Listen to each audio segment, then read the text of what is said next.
अस्सलाम वालेकुम। स्वागत करते हैं, वेलकम, खुशामदीद आप सब लोगों को हमारे चैनल अफान रेक्टर्स में। मैं कहते हैं आप सब लोग बढ़िया होंगे, खुश होंगे, चमूड़े में होंगे। मैं आप लोग का कुदरत, मैं हुसैन अफान। आप लोगों के लिए वीडियो है कि खान सर की वीडियो है। खान सर की video OIC countries and India refuse OIC countries proposal on Kashmir issue. अच्छा, वो मेरे ख्याल से OIC organisation of Islamic countries का मेरे ख्याल से उन्होंने जो है रिफ्यूज किया हुआ है इसको। इसके बारे में वीडियो है खान सर की, तो देखें कैसी है। इसके पहले हमारे चैनल मॉडल को जरूर सब्सक्राइब कीजिएगा और साथ में जो बेल आइकन है उसे भी लाइक जरूर क्या करेगा। मैं उससे फॉलो नहीं किया तो प्लीज फॉलो अस इंस्टाग्राम, आप लोगों को लिंक डिस्क्रिप्शन में मिल जाएगा। Yes, let's start. जय हिंद। देखिए, भारत सरकार ने अभी इस्लामिक ऑर्गेनाइजेशन के जो कंट्री है 57 देश, उनके प्रस्ताव को ठुकरा दिया है। और वो लोग जो कश्मीर को लेके जो प्रस्ताव दिए थे उसके बारे में समझते हैं और क्यों ठुकरा दिया गया और इन लोग की चाल क्या है समझिए। देखिए, हम लोग ने जब 2019 में 370 को हटाया था तो कश्मीर में वायलेंस भड़क न जाए, वहाँ के लोकल नेता बवाल न मचा दे, इसलिए वहाँ बहुत सारे रिस्ट्रिक्शंस लगा दिए गए। वहाँ कर्फ्यू लगा दिया गया, इंटरनेट सर्विसेज को काट दिया गया, बहुत सारा, क्योंकि देश के लिए ज़रूरी था। हमको ये समझना जरूरी है कि हमारे देश की जनता जरूरी है, लेकिन जब देश की बात आती है तो जनता से ऊपर देश हो जाता है। लेकिन सरकार ने सदन में खड़ा होकर कहा था कि जिस समय वहाँ की मिलिटेंसी कंट्रोल हो जाएगी, धीरे धीरे वहाँ कश्मीर को एक पूर्ण राज्य की दर्जा दे दिया जाएगा। यूनियन टेरिटरी में जनता के पास सरकार तक आवाज़ पहुँचाने के लिए उतना ज़्यादा रास्ते नहीं रहते हैं जितने की मतलब एक असेंबली वाले स्टेट में रहते हैं जिनका पूर्ण राज्य का दर्जा होता है। तो सरकार इसको देख रही थी और पिछले 1-1.5 साल से आप देखेंगे जम्मू कश्मीर में पत्थर वाली बात या फिर मिलिटेंसी काफ़ी कंट्रोल हो गई थी। इसको देखते हुए हालांकि वहाँ काफ़ी स्ट्रिक्ट रूल्स लगाए गए थे, वहाँ इंटरनेट बैन था, लगभग 100 दिन से ज़्यादा वहाँ पे इंटरनेट को बैन किया गया था। तो ये देश के लिए ज़रूरी थी। भाई देखो, हमारे लिए हम समझते हैं कि आप लोग को तकलीफ हुई है, लेकिन देश के लिए थोड़ा ज़रूरी था। 100 दिन इंटरनेट के लिए भरपाई हो जाएगा, भाई फिर से इंटरनेट आ जाएगी। लेकिन बात समझिए, पूरी गेम प्लान समझिए। जैसे ही सरकार ने कश्मीर के नेताओं को मीटिंग के लिए बुलाया, भले ही इस कोरोना के दौर में मोदी जी या कोई भी बड़े नेता लोग मास्क नहीं पहने थे, ये इन लोग की गलती थी। देश में अभी भी कोरोना इतना कंट्रोल नहीं हुआ है कि ये बड़े लीडर है। महाराज, आप लोग को देख के देश सीखता है। देख रहे हैं महबूबा मुफ्ती, महिलाएं इस मामले में ठीक रहती हैं, सब फोटो वोटो खिंचवाने में। अब यहाँ इन लोग को मास्क पहनना चाहिए। लेकिन टॉपिक पे आते हैं, समझिए। तो जब ये बात चल रही थी कि कश्मीर को अब पूर्ण स्टेट दे दिया जाए, तो सारे लोग लगभग सहमत हो गए थे। अब सरकार भी चाहती है कि जो कश्मीर के लोग हैं, जो आतंकवाद के रास्ते को छोड़कर भारत के लोकतंत्र में विश्वास किया, भारत के साथ जुड़े रहें, उन लोगों की भलाई के लिए वहाँ पे पूर्ण स्टेट दिया जाए। देखिए, 10-20% वहाँ पे मिलिटेंट्स की वजह से सारे लोगों को तकलीफ झेलनी पड़ रही थी, जो सही नहीं था। तो गवर्नमेंट ने एक अच्छा स्टेप लिया कि वहाँ कहा कि अब असेंबली बनेगी, वहाँ के लोगों की ज़रूरतों को ये लोग ठीक करेंगे। अब कश्मीर का मामला कश्मीर में सुलझ जाए। जैसे बिहार में कुछ होता है तो पटना में वहाँ विधानसभा वो लोग देखते हैं। अब बिहार की समस्या को आप ले जाएंगे दिल्ली में, तब तो पता चला 2020 में समस्या आएगा तो 30 में सुलझेगा। वैसे भी वहाँ लेट से सुधरता है कोई भी चीज़। तो लेकिन असेंबली बहुत ज़्यादा ज़रूरी है। जैसे ही सरकार ने स्टेप लिया, इन लोगों को लगा कि भैया मेरी दुकान तो बंद हो जाएगी, क्योंकि अगर अंधेरा खत्म हो जाएगा तो इनका टॉर्च कैसे बिकेगा।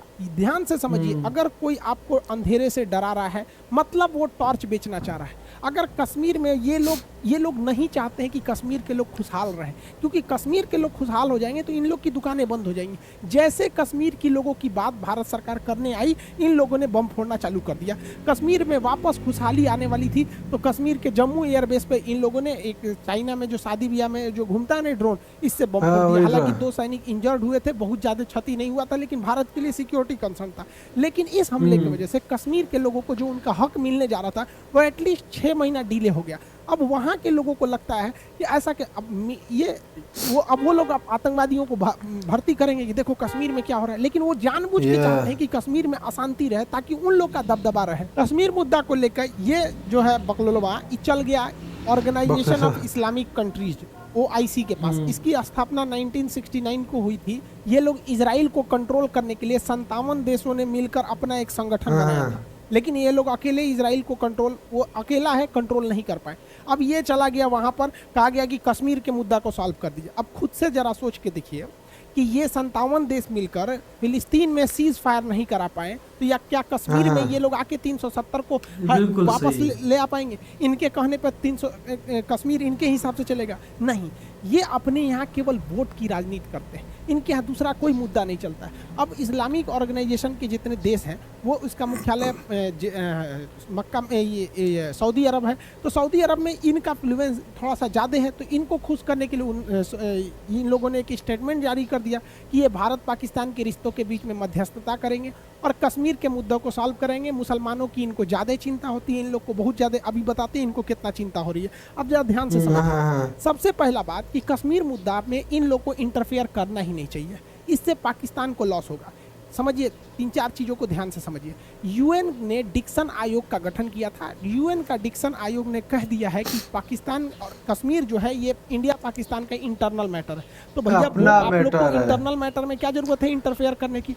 इंटरनेशनल कम्युनिटी को इंटरनल मैटर में नहीं करना है। दूसरा, यूएन की पीस कीपिंग फोर्स भारत में ऑलरेडी रहती है, वो श्रीनगर में भी उसका हेड ऑफिस है और इस्लामाबाद में भी है। तो यूएन देख रहा है तो ये अपने आप को यूएन से भी बड़ा समझने लगे हैं।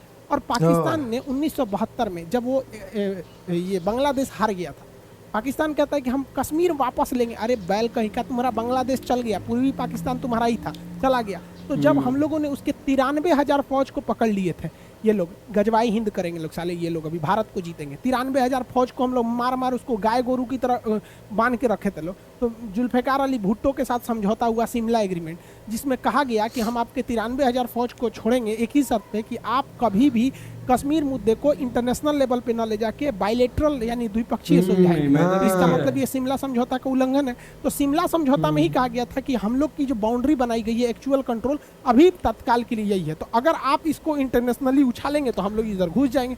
इसका मतलब पाकिस्तान न्योता दे रहा है कि हम शिमला समझौता तोड़ेंगे, इसे इंटरनेशनल मुद्दा पे ले जाके तो आप ये बॉर्डर तोड़ के घुस जाइएगा अंदर। तो भारत के लिए क्या दिक्कत है? हम लोग तो इंतजार में बैठे हैं। भारतीय विदेश मंत्रालय ने भी इसका जवाब दिया है, कहा है कि OIC यानी इस्लामिक ऑर्गेनाइजेशन के जो कंट्री है ये दुनिया की सेकेंड लार्जेस्ट मतलब एक ये ऑर्गेनाइजेशन है, यूएन के बाद ये बहुत बड़ा ऑर्गेनाइजेशन है। इसे सोच समझ के अपने वक्तव्य को देना चाहिए। ये पाकिस्तान की इन्फ्लुएंस में आकर एक बायस्ड डिसीजन लिया है और एंटी इंडिया प्रोपेगेंडा का शिकार हो गया है। यहाँ के जितने देश हैं, ज़्यादातर देश कश्मीर के इस ऊपर भारत से कभी खुलकर नहीं कहते हैं। ये भारत के पास आते हैं तो कश्मीर मुद्दा इनसे रहता ही नहीं है। चाहे वो मोदी जी की मुलाकात UAE में हो, सऊदी अरब में हो, बहरीन, कतर, कहीं से भी हो, वो लोग के सामने ये मैटर ही नहीं रहता है। ईरान ने भी कभी कश्मीर के मैटर पे इंटरफेयर नहीं करता है। तो इन लोगों ने स्पष्ट कह दिया और इन्होंने भी कह दिया कि आपके कहने न कहने से कश्मीर में कुछ नहीं हो सकता है। कश्मीर में वही होगा जो भारत की संसद चाहेगी। और इस्लामिक ऑर्गेनाइजेशन और इस छर्रे को समझाने के लिए एक बात बता देते हैं कि भारत में पूरी दुनिया के 10% मुस्लिम रहते हैं और बहुत खुशहाल ढंग से रहते हैं। भारत में 14% मुस्लिम रहते हैं, जो संख्या में देखेंगे तो लगभग 20 करोड़ हो जाते हैं। इसके यहाँ 21 करोड़ मुस्लिम रहते हैं और भारत में 20 करोड़ मुस्लिम रहते हैं। हद बेवकूफ़ी देखिए, दुनिया का ऐसा कोई पागल देश नहीं होगा जो अपने देश की जनसंख्या के बराबर किसी दूसरे देश की जनसंख्या का बोझ ले कि हम भी इनका ख्याल रखेंगे। तुम क्या ख्याल रखोगे रे बैल कहीं का?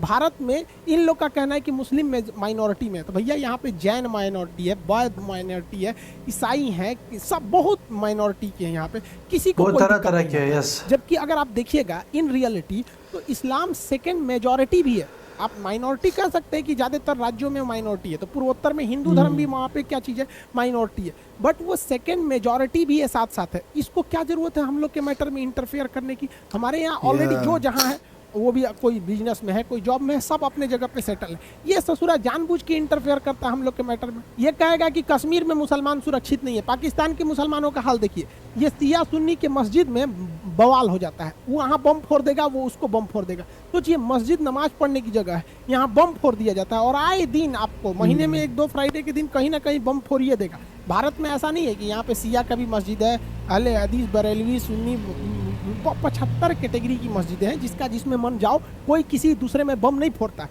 ये हमारे देश की संस्कृति है। और ये वो लोग कहते हैं कि जिनके यहाँ सुरक्षित है मस्जिद, यहाँ पर देखिए इस बच्चे को क्या दोष है? इस छोटे से बच्चे पे बड़ा दया आती है।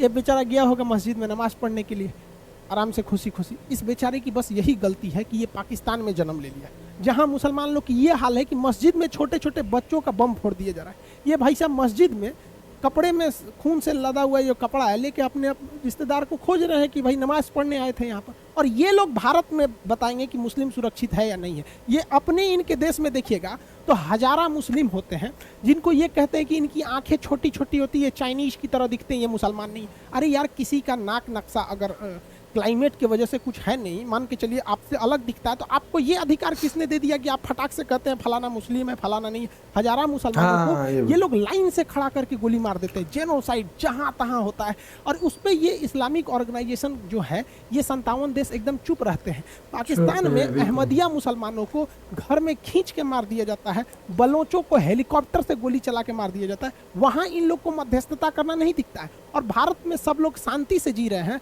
भाई, यहाँ गंगा जमुनी तहजीब से हर इंसान मिलते जुलता रहता है। हाँ, जहाँ लोग रहते हैं कुछ आपसी छोटे मोटे विवाद भी होते हैं, तो आपस में जहाँ रहता है वहाँ लोग होता ही, तो हम लोग अपने में सॉल्व कर भी लेते हैं यहाँ पर। लेकिन ये लोग एंट्री करेंगे यहाँ पर, इनको लगता है, बताइए, ये इस्लामिक ऑर्गेनाइजेशन, ये एक धार्मिक देश है।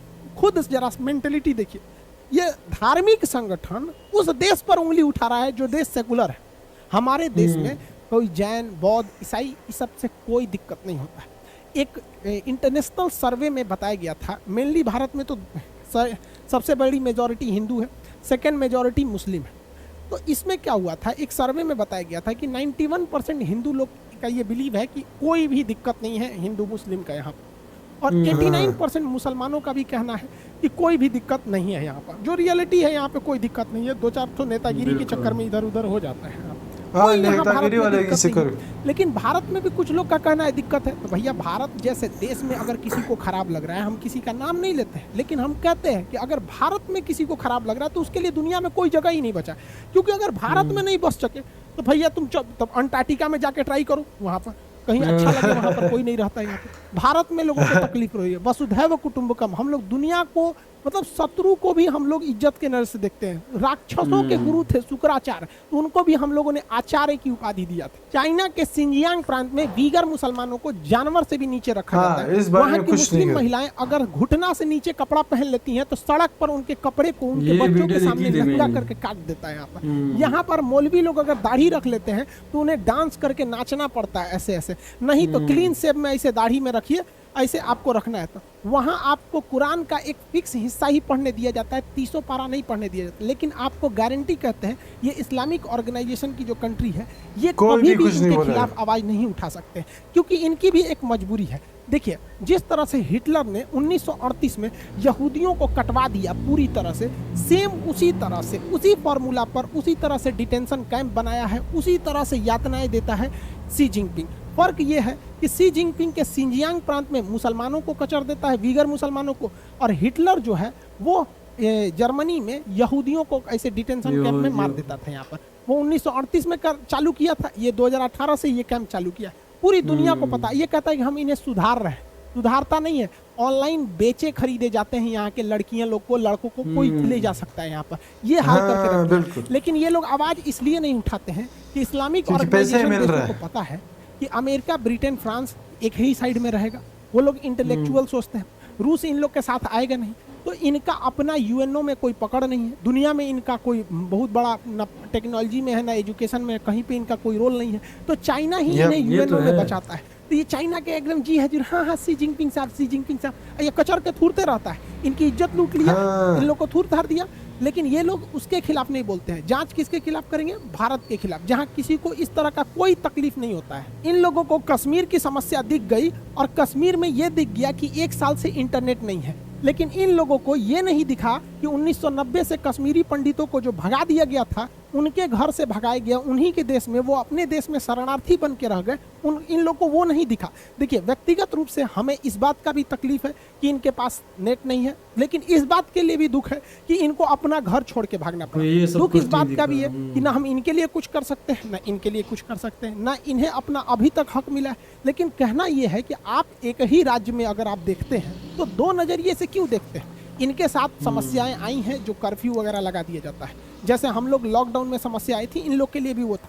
तो दोनों की समस्याएं दूर हो जाएंगी। आप लोग इंटरफेयर नहीं कीजिए, कोई फर्क नहीं पड़ेगा। आप चिल्लाने को चिल्ला सकते हैं, आपको कौन रोका है? देखिए, OIC के जो 57 कंट्री है, इनकी बहादुरी को भी देख लेते हैं। कि कहाँ कहाँ इन लोगों ने मुसलमानों का साथ दिया, और ये जो पाकिस्तान मुसलमानों का मसीहा दिखता है, कहाँ कहाँ इन लोगों ने साथ दिया। इनके साथ देने के बदौलत दीगर मुसलमानों को जानवर की तरह खसीट के ले जाया जाता है, एक महिला को एक मर्द पुरुष खींच के ले जा रहा है, और पूरा सरेआम ये इन लोग का इतना अच्छा सहयोग है कि ये इन्होंने इन लोग के लिए कुछ नहीं किया। ये कहते हैं कि हम इनका साथ देंगे। पूरी दुनिया ने देखा कि बेचारे रोहिंग्या मुसलमानों को जानवर की तरह जिंदगी जीनी पड़े। म्यांमार में दौड़ा दौड़ा के मार दिया गया उन लोग को। इस तरह से जहां तहां झोपड़ी पलानी रह के वो किस देश में, भारत में भी शरण लिए हैं, बांग्लादेश में लिए हैं। इनके लिए इन लोगों ने कुछ किया? कुछ नहीं किया। लेकिन भोंपू लेके चिल्लाने में सबसे आगे यही लोग रहेंगे। इन लोगों को कह देंगे तो बहुत ज्यादा चिल्लाते हैं। सीरिया का क्या हाल हो गया बताइए। ये मासूम बच्चे, 2 महीना 3 महीने के बच्चे, इनके ऊपर बम गिर रहा है। देखिए, ये हम लोग बचपन में पेड़ पे ऐसे बैठ के झूला खेलते थे, ये टैंक पे बैठ के झूला खेल रहा है बेचारा। ये बच्चे का भविष्य है। और ये लोग कहते हैं कि हम लोग साथ देंगे। भैया, आप लोग साथ मत दीजिए। आप लोग का साथ देना बहुत घातक हो जाता है। एक और इनका साथ देखिए, फिलिस्तीन पर जब इजराइल बम मारता है तो सारे लोग आ जाते हैं। इधर से अर्दोगान कहेगा, इधर से पाकिस्तान कहेगा इजराइल को मार देंगे, बम मार देंगे, मिसाइल मार देंगे, परमाणु बम मार देंगे, भाला मार देंगे, तोप मार देंगे। जब सीज फायर हो जाएगा, सीज फायर हो गया, चलो चलो अपने घर चलो, फिर पिटाएगा फिलिस्तीन तो फिर आ जाएगा यहाँ। अभी बताओ, जो लोग जो फिलिस्तीन का सपोर्ट कर रहे थे लोग, अभी कहाँ गए लोग?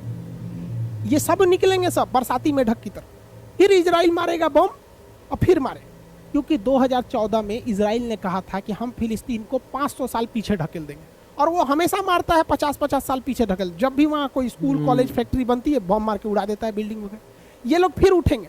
कोई स्टेप लिया इन लोगों ने? नहीं। लेकिन भारत ने फिलिस्तीन का साथ दिया था, यूएनओ में फिलिस्तीन के साथ खड़ा रहा था और कहा था कि हम फिलिस्तीन के साथ स्ट्रांगली खड़े हैं। फिलिस्तीन के लोगों को $4 मिलियन का भारत ने पैसे भेजा था।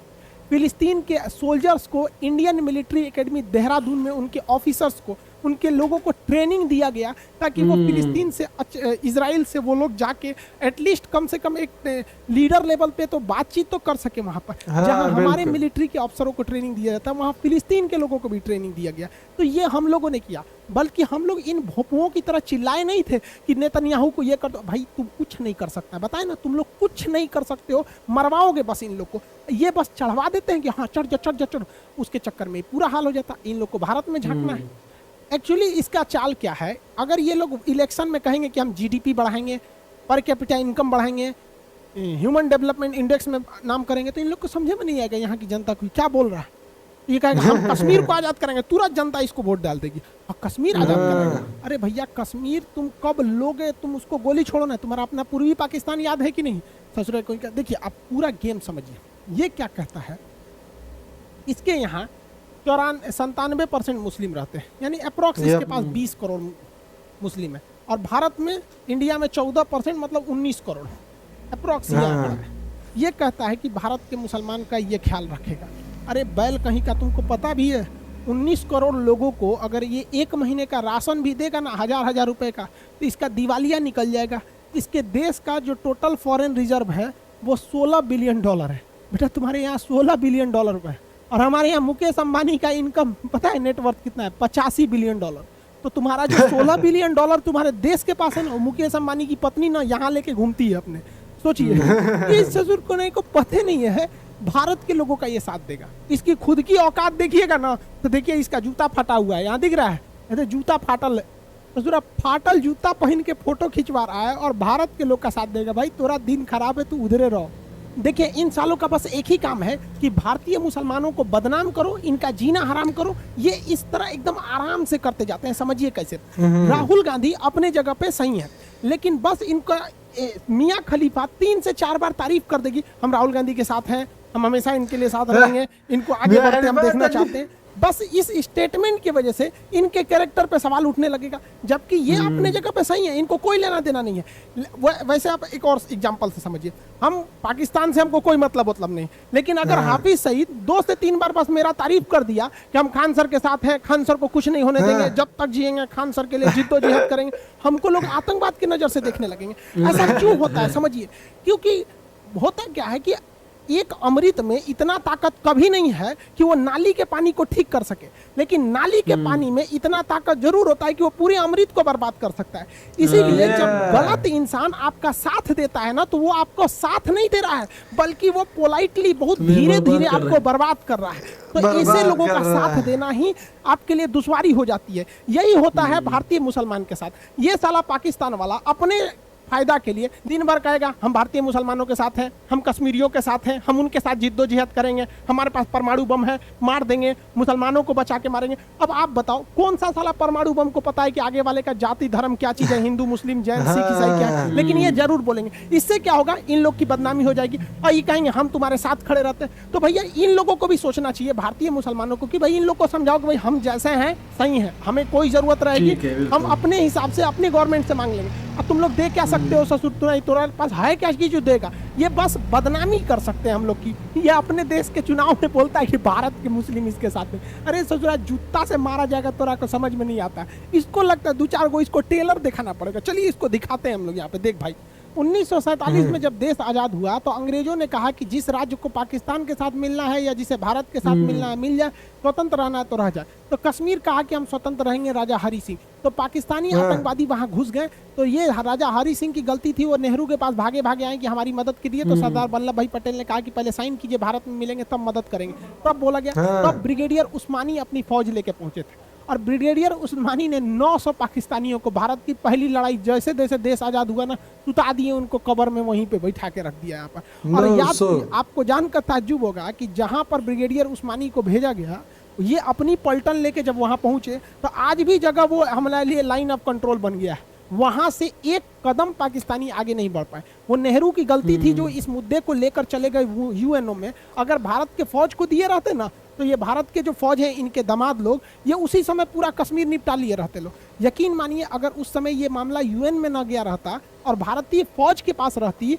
तो पाकिस्तान आज कहता इस्लामाबाद मेरा है। अभी कैसे कहता है कश्मीर मेरा है? वो इस्लामाबाद के लिए चिल्लाता, क्योंकि इन लोग के आगे नहीं टिक पाते। एक और देखिए, इस ससुरा कहता है यहाँ पर क्या क्या, बीर अब्दुल हमीद 65 की लड़ाई में ये चट्टा कहीं क्या, ये अमेरिका से पैटर्न टैंक लाया था सब, 7 गो पैटर्न टैंक। और इस टैंक की खासियत थी कि इसे कोई मार के गिरा नहीं सकता है। बीर अब्दुल हमीद के पास ये जीप वाला गन था, इससे मारना मुश्किल था। इन्होंने 7 टैंक को मार के गिरा दिया। अमेरिका में रिसर्च टीम बैठी कि मारा कैसे रे भाई साहब इसको यहाँ पर। और इसको ये बदनाम करता है भारत के मुसलमानों को, कहता है कि हम तुम्हारे साथ है। भाई हम लोग थूर देंगे लोग तुम लोग को इतना बढ़िया से कि इलाज ना मिलेगा कहीं। इसको एक और एग्जाम्पल देखिए, देख भाई फटा जूता वाला, देख यहाँ पर तुमको बता दे, ये अब्दुल कलाम साहब। अब्दुल कलाम साहब ने ये जो अग्नि 5 बनाया ना, ये परमानेंट तुम्हारे बवासीर का इलाज है। ये एकदम यहाँ पे फटे मार के फाड़ देगा, पूरा लाहौर उड़ जाएगा। देखिए भारत की विदेश नीति बिल्कुल स्ट्रांग है, इसको कुछ अता पता है नहीं। इसके यहाँ पे अभी तालिबान वाले ने बम फोड़ दिया, तो जो पाकिस्तान में तालिबान है उसको ये कहता है कि ये गलत आतंकवादी है, और जो अफगानिस्तान में तालिबान है उसको ये कहता है कि तालिबान वाले का क्या मैटर चल रहा है उसको भी समझा। ये ऑर्गेनाइजेशन ऑफ इस्लामिक कंट्रीज जो था, OIC की मीटिंग वगैरह, उससे कोई तो फर्क नहीं पड़ा। हालांकि वो वहाँ के ज्यादातर कंट्रीज कश्मीर इशू में इंटरफेयर करना नहीं चाहते। बाकी भाई साहब तुम भारत के यहाँ देखना छोड़ दो, तुम्हारा अपना परमाणु बम है क्या है अपने पास रखो, ये जूता सिलवा लो। नहीं दिक्कत है तो फिर अपना पेटीएम उटीएम नंबर दो, हम भेज देंगे, जूता सिलवा लेना। ठीक है, मिलेंगे नेक्स्ट क्लास में। जय हिंद। ठीक है, जय हिंद। तो ये थी खान सर की वीडियो, जो कि लंबी चौड़ी कहानियां, मतलब पहले तो इन्होंने OIC की बताई कि मतलब OIC जो है उन्होंने इंडियन जो इसको रिफ्यूज मतलब रिजेक्ट कर दिया, जो भी वो लोग चाहते थे। वैसे उनसे कुछ होता भी नहीं है, फिर कंट्री से उनको क्या किया OIC ने? अभी तक कुछ किया ही नहीं। अगर उनको कुछ करना है तो चाइना के बारे में के साथ क्यों नहीं कर रहे? पहले तो मैं ये कहना चाहूंगा, क्योंकि हमारे वीडियो कुछ पाकिस्तानी वगैरह भी देखते हैं, रियलिटी जो है बहुत कड़वा होता है, नहीं कहता है कि सच कड़वा होता है। हम लोगों को सच जो है सुनना होगा, मतलब देखना होगा। पहले तो OIC वालों ने कुछ किया ही नहीं मुस्लिम कंट्रीज के लिए, कुछ नहीं किया। जहाँ की विवाद पैदा होता है वहाँ पे लोग कुछ करते हैं। कश्मीर के बारे में भी उन्होंने ये बात की थी कि आप लोगों का अपना मसला है, वो तो भी सभी को पता है। बर्मा में मुसलमानों के साथ क्या हुआ, बाकी चाइना वगैरह, मतलब बहुत सारे ऐसे मुस्लिम जगह है जहाँ पे मुस्लिम के साथ बहुत गलत हो रहा है। वहाँ पे कुछ कहते नहीं, इन लोगों ने जो कश्मीर, हालांकि कश्मीर में इतना वो भी नहीं है जितना वहाँ पे हो रहा था, जितना फलस्तीन में हो रहा था। हाँ फलस्तीन और बाकी जो जगहों में। अफगानिस्तान में क्या हो रहा है, अफगानिस्तान में क्या हो रहा है, वहाँ पे चुप है। कह रहे थे कि तालिबान में जो हमले होते हैं, तालिबान जो हमले करते हैं टीटीपी वाले पाकिस्तान फौज पर, वो जो है गलत है, लेकिन अफगानिस्तान में जो हो रहा है वो बिल्कुल ठीक है। ये गुड और बैड वाले सिस्टम खत्म करना होगा, तब जाके लोग आपकी बातें सुनेंगे और लोग कहेंगे कि ये बिल्कुल मतलब मुस्लिम के लिए खड़े हैं। और दूसरी बात ये तो बिल्कुल थोड़ा हट के है इस टॉपिक से, लेकिन जो इलेक्टेड गवर्नमेंट है अफगानिस्तान में, उनको आप लोग जो है सपोर्ट करते हो, क्यों खत्म हो जाए, तालिबान को सपोर्ट करते हो क्यों? फिर अगर आप लोगों को इतना पसंद है तालिबान, तो पाकिस्तान में भी इसी तरह फिर लाए ना, अपना गवर्नमेंट दे दो ना उसको, अपना गवर्नमेंट बाकी वो भी अच्छे है। शिमला जो है मायदा किया हुआ है कि हम लोग इस मैटर को जो है इंटरनेशनल मैटर नहीं बनाएंगे, वहाँ पे नहीं ले जाएंगे, तब भी पाकिस्तान उसको वहाँ पे ले जा रहे, तो एक वो भी ये भी गलती है जो ये लोग करें। मतलब जिस तरह के इन्होंने वीडियो में बताया कि शिमला मायदा हुआ था, एग्रीमेंट लगा, अच्छा वो एग्रीमेंट हुआ है ना, तब इसे एग्रीमेंट हुआ है, फिर भी ये लोग। लास्ट में मुझे एक चीज पसंद नहीं है खान सर की कि जो है इन्होंने जो इमरान खान के पर्सनल मैटर पे कुछ बातें की, वो नहीं करना, वो नहीं करना चाहिए था। उनकी जो पॉलिसी होते हैं, उनकी कंट्री की जो पॉलिसी होते हैं, उसमें बेशक आप जो है इतराज कर सकते हो, पर्सनल चीजों पे किसी को भी कोई वो नहीं करना चाहिए। इमरान खान को इन्होंने जो टारगेट किया, ये अच्छी बात नहीं होती, क्योंकि किसी आदमी को आप जो पर्सनल वो नहीं कर सकते, इसकी जूते पट्टे फलाना है ढिंगाना है, इस तरह नहीं करना चाहिए। बाकी इसकी जो पॉलिसी होते हैं हर कंट्री की सही और गलत पॉलिसी बिल्कुल आप बोल सकते हो, होता है कि आप कोई चीज आपको अगर गलत दिखता है तो आप गलत बोलो, सही दिखता है तो सही बोलो। जिस तरह की पाकिस्तान की पॉलिसीज होते हैं, इस तरह इंडिया की भी कुछ पॉलिसीज होते हैं, मतलब लोग जो है पसंद नहीं करते। मोदी जी ने मास्क नहीं पहना हुआ था, कुछ जो उन्होंने बताया बिल्कुल सही, लेकिन आप पर्सनली जा सकते हो। और बाकी जो है कश्मीर और मुसलमानों की जो है ओआईसी वाली, तो कुछ होगा नहीं उनसे, कुछ भी नहीं होगा, क्योंकि ओआईसी जब से बना हुआ है, मुझे तो नहीं अभी तक कुछ किया नहीं, जहाँ तक मेरा एक्सपीरियंस है, जब कुछ जाना पहचाना मुझे हुआ है, तो मैंने अभी तक उन्होंने कुछ ऐसा कोई कदम उठाया नहीं, फलस्तीन में क्या कुछ वो जो इनका जब दिल करता है कुछ भी कर लेते हैं ये लोग, कुछ कर नहीं सकते, क्योंकि ये लोग जो है बस बोल ही सकते हैं और तो कुछ कर नहीं सकते। सो ये वीडियो खान सर की वीडियो बहुत ही अच्छी वीडियो थी, हमें बहुत ज़्यादा पसंद आई, उम्मीद है सब लोग एंजॉय किया होगा, और एंजॉय किया हो तो please subscribe to channel one actors. मुझे मेरा कहना है, क्या करें तक मतलब चैनल उसकी सपोर्ट मिल रही है। अभी के लिए इतना ही, अल्लाह हाफिज़, बाय बाय।